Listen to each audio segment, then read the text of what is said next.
The Centerline option provides a way to control how a loft will connect two profiles. Here I have two profiles.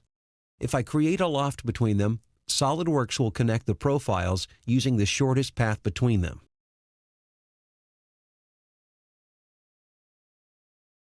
Let me cancel out of this feature and show you how incorporating a centerline can make a drastic difference. I'll create a sketch on the top plane. This sketch will define the path that the loft will take from one profile to the other. I'll use a couple of arcs. One thing to keep in mind about this sketch is that it must intersect each profile. This doesn't mean it has to connect from point to point. It just has to be attached somewhere along the profiles.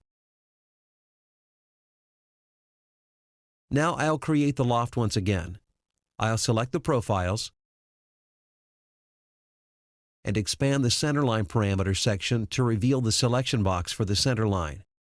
I'll click the sketch I created and the preview will update to show the result. If you wish to show how the profile is changing along the centerline, you can click the eyeglass icon in the Property Manager and cycle through different cross-section along the centerline.